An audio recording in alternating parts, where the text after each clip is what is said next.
Eukaryotic cells, as we have already discussed, they have a well-defined nucleus,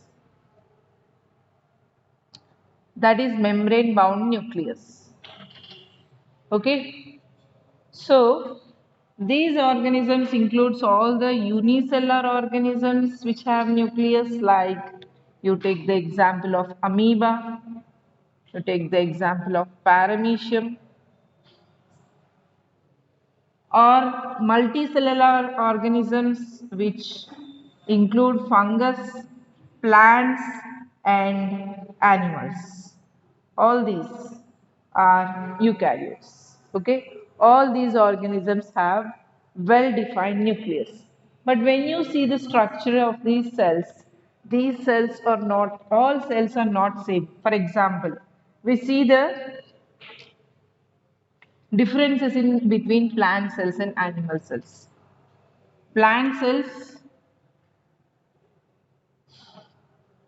animal cells. There are differences between plant cells and animal cells. Like you take for example, there is a cell organelle called plastids, which include chloroplast, which give color to the plant cells. They are present in plant cells, they are absent in animal cells. Okay. Animal cells do not have any such color imparting plastids.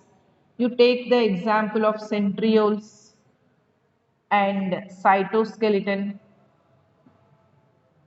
They are not present in plant cells, but they are present in animal cells. You take the example of cell wall. Cell wall is present in plant cell, but it is absent in animal cells. Or vacuoles. Vacuoles in plant cells are single and large. One or two. One or two and large. They occupy almost the entire center of cell and they push the nucleus to one corner. So that much large vacuoles are there. In animal cells, there are small and numerous vacuoles. Okay. So these are the major differences. I'm not saying that these are the only differences, but as per the organelles that are present in plant cells and animal cells, these are the major differences. Plastids are the organelles which are found in plant cells. We'll discuss about these organelles one by one. But here what I need you to understand is plant cells and animal cells are not same. Because plant cells have plastids like chloroplast, animal cells do not have these organelles. Centrioles and cytoskeleton are present in animal cell, they are not present in plant cell. Cell wall is present in plant cell, absent in animal cell. Vacuoles are only, see if you take a plant cell like this much large vacuole will be, nucleus will be in the corner.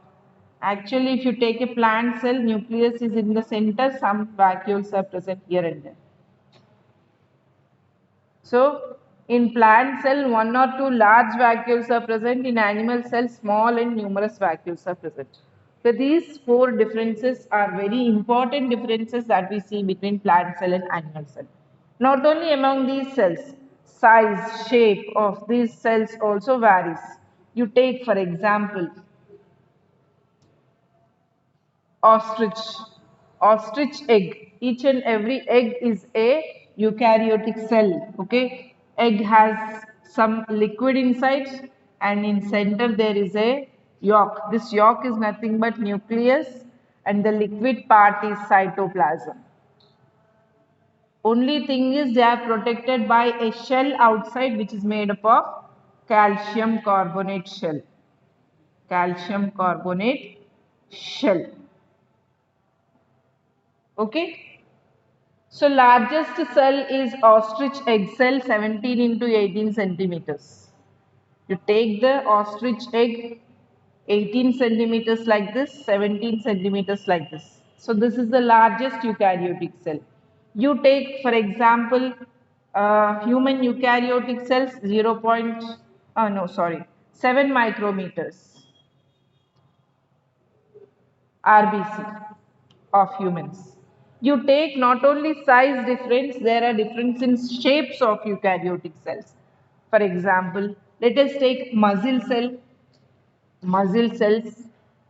There are certain muscle cells which are spindle shaped like this. Both sides it is narrow, in center it is wide. This shape is called as spindle shape. Spindle shape. A type of muscle called smooth muscle. Smooth muscle cell. You take another type of muscle called skeletal muscle cell. It has striations. See, if you take, it has branches like this and it has striations like this. When you see the muscle cell itself, you'll see there are small minute striations, and this type of muscle is called as skeletal muscle. You take the shape of a WBC. WBC, there are so many types of WBC. Uh, some of the WBC, which are called as acidophils, they have two lobes in the nucleus like this, two round structures. If you take this is acidophils, one type of WBC called acidophils. Another type of WBC called as basophils. They have more than two lobes.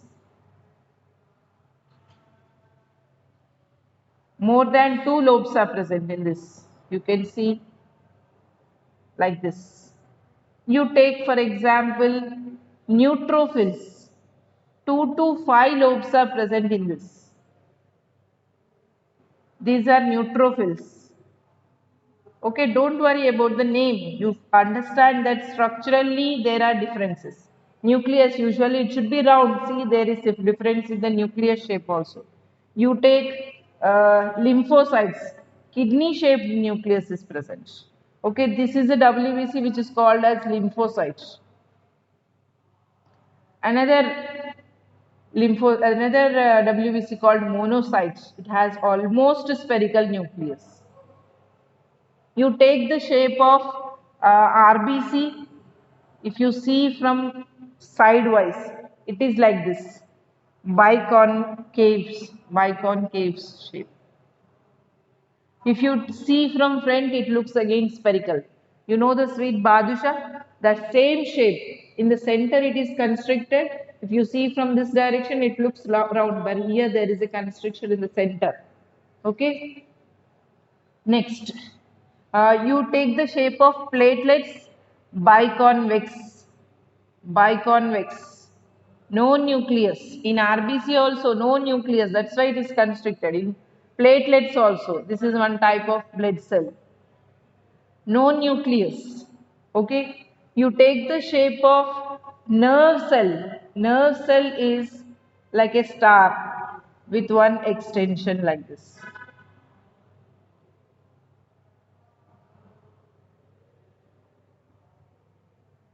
So this is the shape of a nerve cell. So the shape of eukaryotic cells is different. Here you can ask me a question. Eukaryotic cells have nucleus. Why RBC and platelets have no nucleus? RBC, when it is born, when it is newly formed, it has nucleus. But after certain age, the nucleus that is present inside the RBC is gradually degraded. The same way, platelets are formed from megakaryocytes. Megakaryocytes are the mother cells of platelets. Megakaryocytes have nucleus. When megakaryocyte splits itself into several fragments, platelets are formed. Okay? So by birth they are not having nucleus, never in their life cycle. You can call them prokaryote. But the nucleus is disintegrated. Why? Because of various reasons. All RBC should pass through the small, minute blood capillaries. Very small passages it should pass. So that is why it is losing its nucleus after certain stage of life. Okay. So here what you should understand is all eukaryotic cells are not similar. different structures are there, different shapes are there, sizes are different, number is different.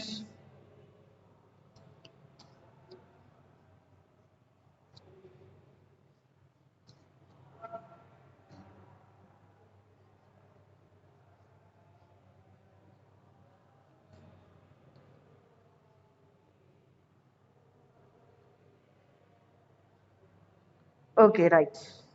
Now, the outermost membrane of this eukaryotic cells is most of the time plasma membrane. In case of all uh, unicellular eukaryotes, unicellular eukaryotes, in case of all animal cells. But in case of fungus, there is a cell wall. In case of plant cell, there is a cell wall above plasma membrane. Okay? Above plasma membrane, these organisms have cell wall. Which organisms? Fungus and plants. Fungus cell wall is made up of chitin. All the cell walls are generally made up of carbohydrates. Carbohydrates that are present in fungal cell wall are chitin. Okay? Cell wall of fungus is made up of a carbohydrate called chitin. And in plants, in the cell wall is majorly made up of cellulose, hemicellulose, pectin, lignin, suberin. As we have already discussed about the cell wall structure, I am not going into detail here.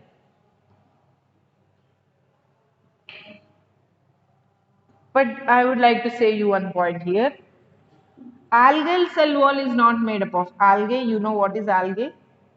The green color which is formed at taps, and when there is a continuous waterfall in some areas, you can see there is green color substance. That is nothing but it is algae. It is found in sea water, it is found in fresh water, it is found anywhere where there is stagnant water. It is a living organism, it is called as algae. These are the members of plants only, plant kingdom only. In these organisms, you can see that cell wall is not made up of cellulose. Okay, algae or plants in which cell wall is made up of wait, I'll say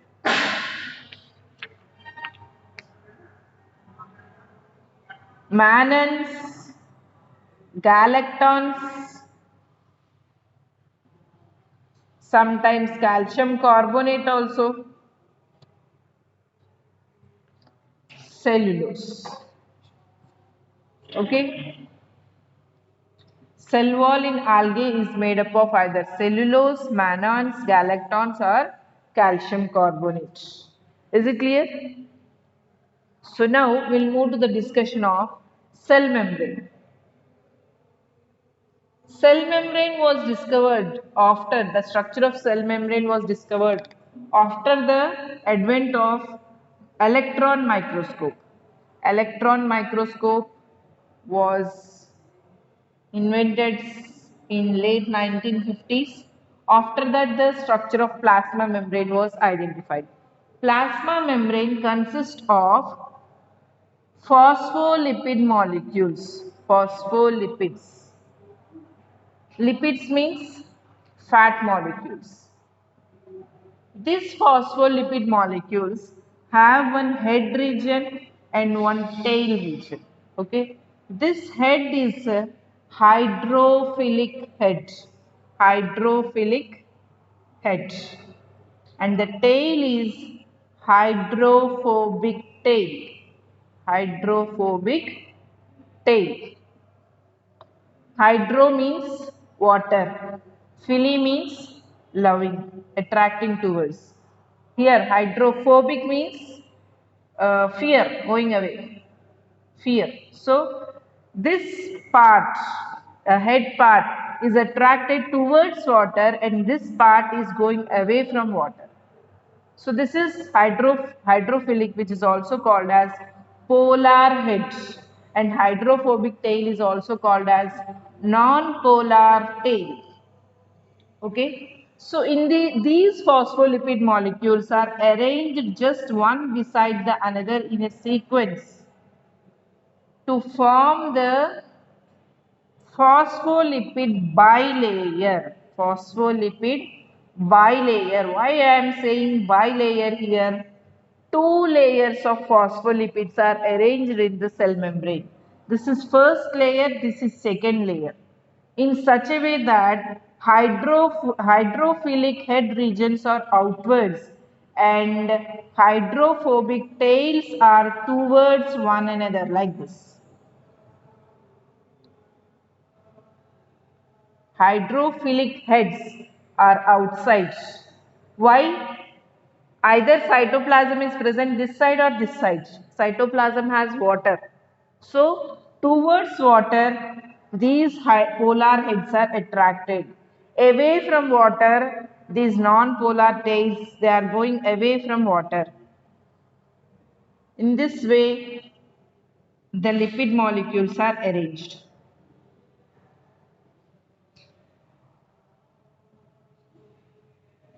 Phospholipid bilayer. This is called as phospholipid bilayer. Okay. Most of the times, these phospholipid bilayers are phosphoglycerides. Phosphoglycerides. Phosphoglycerides are a type of lipid molecules. Glycerides are a type of lipid molecules. In these phospholipid bilayer, there are some protein molecules embedded and carbohydrates. Very few carbohydrates are there. Carbohydrates are present attached to this hydrophilic heads in this way. These are carbohydrate molecules.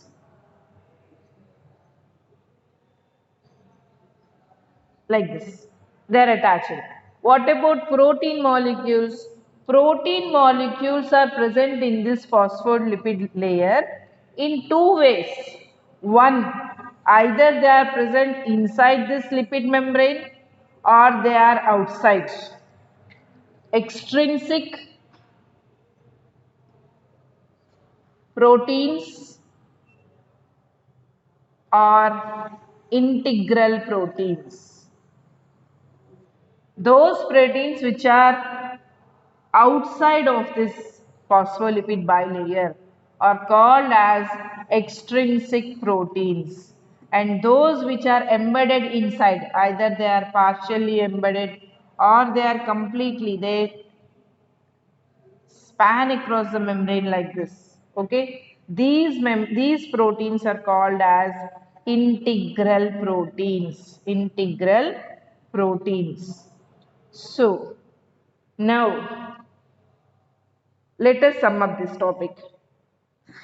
Plasma membrane is made up of the major components of plasma membrane are lipids and proteins. Major components are lipids and proteins. Additionally, some carbohydrate side chains are present. Very few. Compared to lipids and proteins, carbohydrates are very few. Okay, lipids are arranged in the form of two layers. What are the lipids that are present? Phosphoglycerides.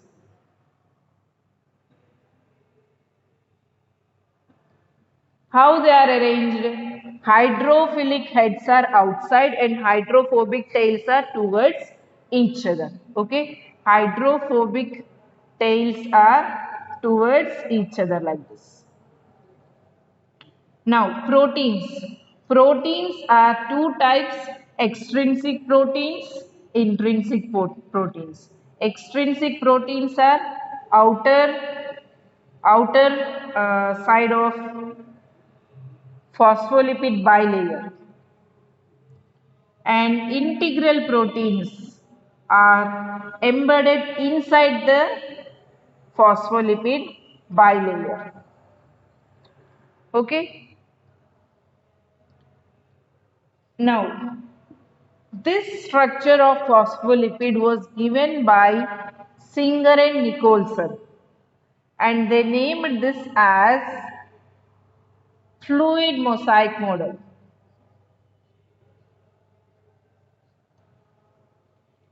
Singer and Nicholson gave this model of plasma membrane and named it as fluid mosaic model. Why is it called as fluid mosaic model? The lipids have quasi-lipid like nature. Quasi-liquid nature. What is quasi-liquid nature? It's not completely liquid. You understand how the lipid molecules, you take any oil or something, you can understand it's not completely free flow like a water also, and it solidifies very easily. So that nature of lipid is called as quasi. You keep the oil in the coconut oil in cold climatic conditions, it solidifies. So we say that these lipids are quasi-lipid because their nature is between liquids and solids. Between liquids and solids. As a result, they have this nature of fluid. If there is any protein that can start, you take this lipid layer, phospholipid bilayer. The protein can freely move from here to this location. From this point to this point, protein is free to move because of the fluid nature of this lipid molecule. And why is it called as mosaic? The protein molecules are arranged here and there and give a mosaic-like appearance. You know that small tile art, small pieces of tile art, which is called as mosaic art. So they'll just patch up small tiles like this to make some beautiful art. So in that you can see these tiles are like small patches here and there. Same like that in this lipid bilayer also, protein molecules are small patches here and there. They are not continuous. Okay. So that is why this model is called as fluid mosaic model. And what is the percentage of lipids and proteins inside the plasma membrane? It's not uniform. All the time it's not uniform. Depends upon membrane on which it is present. Sometimes lipids are more, sometimes proteins are more. It's not uniform. There is no uniformity in the lipid and protein percentage. Like I'll give you one example. Erythrocytes have 52% of proteins and 40% of lipids. Actually, lipid bilayer, we are saying it lipid bilayer. Lipid should be more than proteins. You see in erythrocytes, proteins are more than lipids. Okay, why? What is the reason? Proteins are used as, they are used as carrier molecules. Carrier molecules. I'll see you what is this carrier molecules. Plasma membrane is a semi-permeable membrane. Plasma membrane is a semi-permeable membrane. Let us assume this is a plasma membrane. There are several molecules that should move into the cell, that should move out of the cell. Like take for example, oxygen should come into the cell, carbon dioxide should go out of cell. Glucose molecule comes into the cell and substances like you take some other example, certain general water molecules or solutes. There are certain ions like potassium, sodium, which go out of cell. Okay, so there are several substances which should go into the cell, which should come out of the cell. Who is deciding that which substance will go into cell, which substance should come out of cell? Plasma membrane. Plasma membrane is a semi-permeable membrane. Plasma membrane is a semi-permeable membrane, or you can also call it as partially permeable membrane. Partially permeable membrane.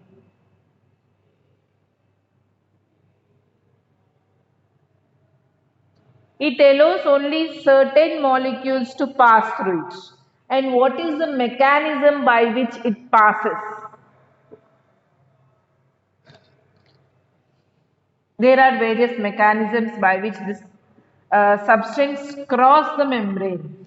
One, simple diffusion.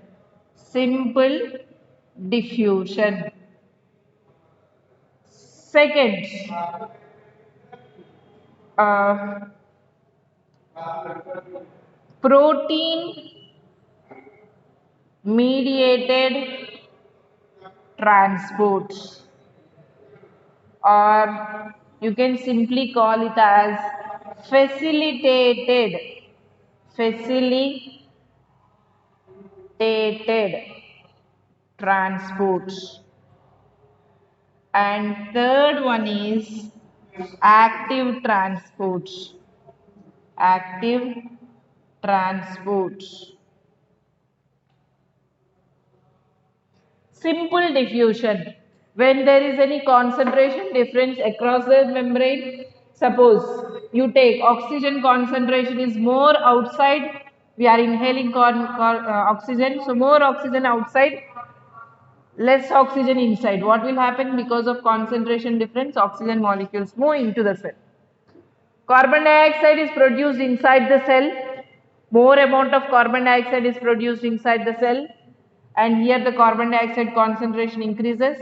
As a result, by simple diffusion, carbon dioxide moves outside. Okay. Certain vitamins you take, like vitamin C and vitamin uh, B. These are water soluble and they cannot pass easily through the lipid membrane. This is lipid membrane. These are water soluble. Vitamin B and C are water soluble and this is a lipid membrane. It's not easy for them to pass through this membrane. So what do? They take the help of a protein.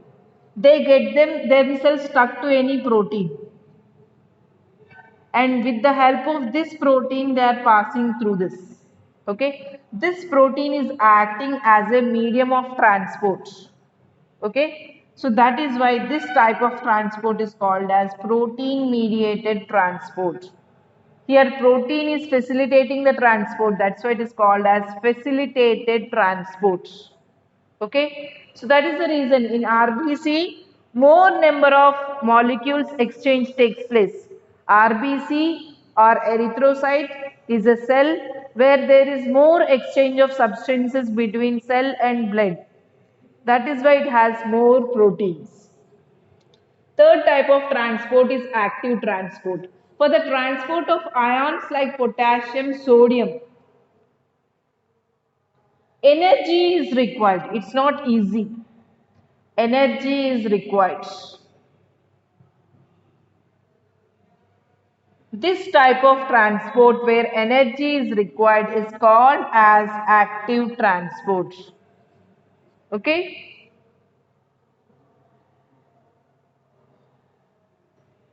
There is a special pump called as sodium potassium pump that helps in transport of potassium and sodium ions across the membrane. This pump requires energy. This type of transport is called as active transport. So there are three types of transport across the plasma membrane. One is by simple diffusion, example carbon dioxide, oxygen molecules. Second is by protein mediated transport, example vitamins which are soluble in water. They cannot easily pass through the lipid layer, so they take the help of proteins to transfer themselves across the membrane. Third one is active transport. It requires energy, it consumes energy. Whenever there is sodium transport or potassium transport across the membrane, energy is consumed. Whereas these two processes, no energy is consumed. This type of transport where energy is consumed is called as active transport. Okay, right? We'll discuss about the other topics related to eukaryotic cells in the coming class.